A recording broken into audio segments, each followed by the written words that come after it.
Assalamualaikum warahmatullahi wabarakatuh. Sahabat Sejuta Kisah, bahagia sekali kami bisa kembali hadir menjumpai Anda. Tentu seperti biasa, kami akan menyuguhkan cerita-cerita misteri yang menarik untuk Anda simak. Dan kali ini kami akan berbagi sebuah kisah nyata misteri yang berjudul Gadis Kecil di Belakang Rumah Nenek. Aku dibesarkan di sebuah desa di sebuah kota di Jawa Tengah. Rumah kami berada di sebuah gang padat penduduk. Biasanya rumah-rumah di desa itu punya halaman luas. Namun, mengingat kami tinggal di gang sempit, hanya sedikit rumah yang punya halaman luas. Beruntung rumah nenek saya termasuk salah satu yang diberkahi dengan halaman luas. Rumah nenek dikelilingi pagar tanaman. Ada tanaman tetean, pohon waru, pohon sirsak, dan pohon bambu. Dari luar, rumah nenek tampak asri berkat tanaman-tanaman tersebut. Kakek buyutku adalah salah satu warga pertama yang tinggal di desa itu. Katanya dia mulai membangun sendirian rumah itu sekitar tahun 1920-an. Kalau dihitung, rumah itu berumur lebih dari 100 tahun. Kata nenekku, saat pertama kali membangun rumah itu, sekeliling rumah berupa kuburan yang sangat luas. Bahkan sampai sekarang, beberapa makam masih ada di pinggir rumah penduduk di gang sebelah. Rumah kami jadi jalan pintasan dari gang belakang rumah untuk menuju ke gang depan rumahku. Beberapa warga sering lewat untuk mempersingkat waktu. Setiap pukul 8 malam, pagar belakang akan dikunci sehingga mau nggak mau, tetangga tidak bisa lewat jalan pintas. Aku sendiri dari kecil dikenal anak yang pemalu. Jika bertemu dengan orang lain, aku malas menginisiasi obrolan. Namun aku anak yang pemberani.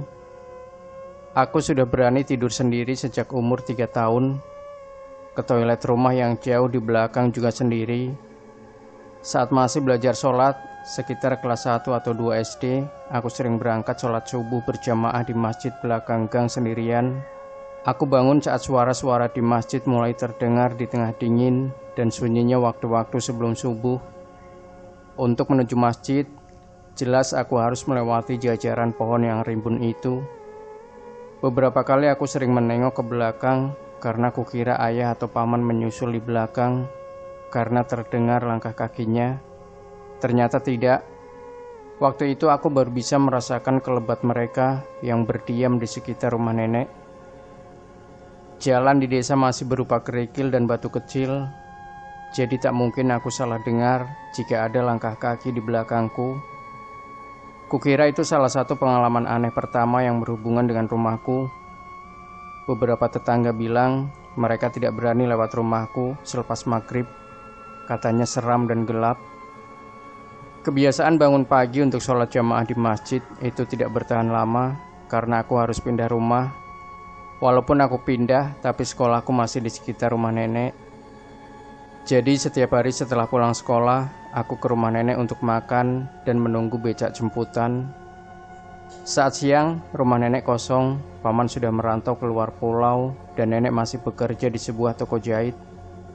Jadi saat siang, rumah yang cukup besar itu dikunci, dan semua jendela ditutup.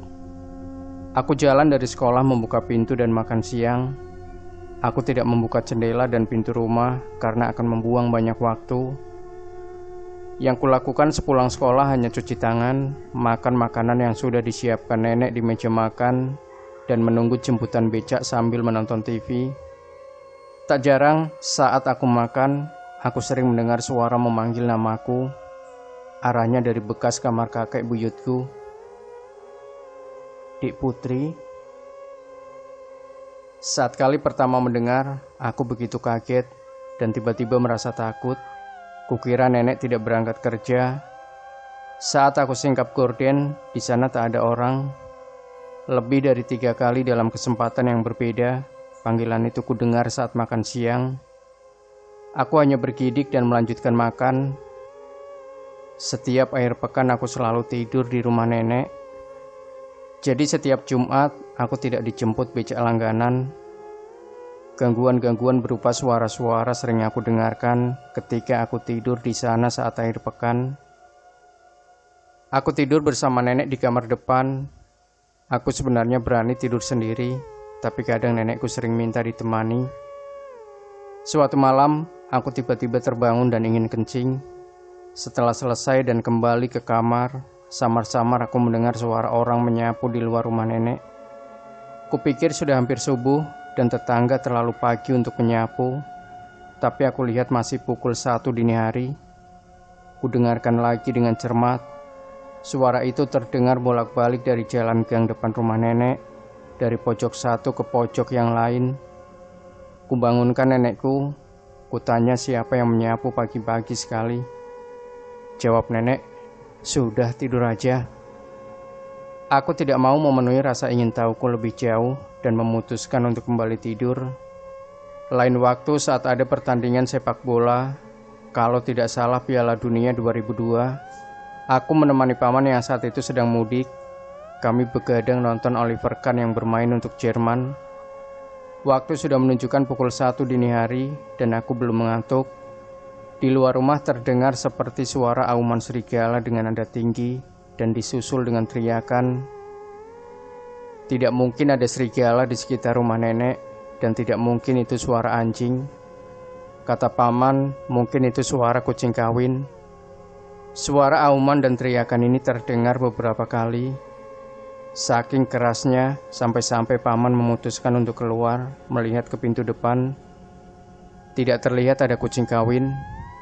Dia lalu keluar rumah untuk mengusir yang mungkin kucing itu. Tak berapa lama, terdengar suara cekikikan. Paman langsung masuk ke rumah. Kami yang mendengar suara itu memutuskan untuk mematikan TV dan tidur. Masih ingat jalan pintas yang aku ceritakan di awal tadi? Ada satu pengalaman aneh yang kami semua alami bersamaan. Setiap hari sebelum mengunci pagar dan pintu pintasan itu, kami selalu memastikan kalau Mbak Supri, seorang penjual makanan yang setiap pagi dan maghrib selalu lewat jalan samping, sudah balik. Untuk kemudian kami bisa mengunci pagar. Aku, nenek, ayah, dan ibuku sedang berkumpul di ruang tamu bagian depan. Kalau tidak salah, waktu itu kami sedang buka puasa. Ruang tamu bagian depan rumah nenek menurutku agak unik. Setengah tembok ke atas berupa kaca. Jadi kami dari dalam bisa melihat langsung ke halaman dan jalan samping yang menjadi pintasan itu. Aku ingat benar, sekitar 6:30 malam, Mbak Supri dengan tenggok atau kayu rotan yang digendong di belakang sudah lewat. Aku melihat bayangannya melintas di kaca ruang tamu. Tak berapa lama, nenek menyuruh untuk mengunci pagar depan dan belakang. Dia tahu kalau Mbak Supri sudah lewat. Aku mengunci pintu pagar itu sekitar pukul 8 malam. Mbak Supri ngoprek-ngoprek bel pagar yang berupa lonceng sapi itu. "Mbak, nyuwun tolong dibukakan." "Kok nggak biasanya sudah dikunci?" teriaknya dari luar. Aku kaget sekali dan menyaut ke nenekku, "Aku tadi melihat Mbak Supri sudah lewat." Nenekku juga menyaut, "Aku juga lihat." "Tak pikir tadi sudah lewat, Mbah," kataku kepada Mbak Supri. "Belum, aku tadi mampir nempur beras," kata Mbak Supri. Dia telat karena mampir beli beras. Gangguan-gangguan seperti ada orang yang lewat atau bau-bauan di ruang tamu depan berlangsung cukup sering, dan aku makin terbiasa. Bau-bauan yang paling sering kami rasakan bersama adalah bau teh yang baru diseduh. Pernah suatu saat, bau itu lewat di depan hidungku, nenek dan ibu. Padahal tidak ada dari kami yang sedang membuat teh. Sampai ketika SMA, aku untuk pertama kalinya tahu siapa penunggu ujung jalan pintas rumah nenek, dekat pagar belakang dan rimbunya daun pisang belakang rumah. Pulang sekolah masih memakai seragam, aku jalan ke dapur untuk mengambil piring. Di samping tempat piring adalah pintu menuju kompor dan tempat cuci piring. Tiba-tiba ada sedikit angin yang lewat saat aku mengambil piring. Aku langsung menengok ke samping. Di sana ada seorang gadis kecil, kurus, dengan rambut pendek berponi lewat di sampingku. Kami seperti orang yang bertabrakan, lalu saling tatap dan sama-sama agak kaget. Seperti sebuah pertemuan yang tidak direncanakan. Muka gadis kecil yang mungkin berusia sekitar 10 tahun, hancur dan penuh darah. Beberapa detik aku terdiam, kemudian langsung tersadar. Tidak ada rasa takut, hanya kaget. Malam harinya, gadis rambut pendek berponi itu datang ke dalam mimpiku. Dia hanya berdiri diam di pagar belakang rumah nenek. Dia memakai dress lengan pendek berwarna putih, wajahnya hancur. Dia hanya datar memandangku dari kejauhan dari balik pagar belakang. Siang harinya sepulang sekolah, aku kaget karena ada beberapa tukang sedang memasang batu-batu menutup jalan pintas itu. Pagar warna biru sudah dicopot disandarkan di tembok, berganti dengan batu bata. Kata ibu, samping rumah nenek tidak lagi jadi jalan pintas. Hal itu sudah didiskusikan dengan Pak RT. Karena menurut musyawarah warga, jalan pintas ditutup untuk keamanan. Tidak ada lagi Mbah Supri yang lewat setiap pagi dan petang. Juga anak-anak kecil yang lari-lari mau TPA ke masjid. Gadis kecil yang sudah lama tinggal di luar pagar itu mungkin mengucapkan perpisahan lewat mimpiku. Demikian sahabat Sejuta Kisah. Berikan komentar Anda, like, share video ini, subscribe channel Sejuta Kisah, dan nantikan terus cerita-cerita misteri terbaru dari kami. Wassalamualaikum warahmatullahi wabarakatuh.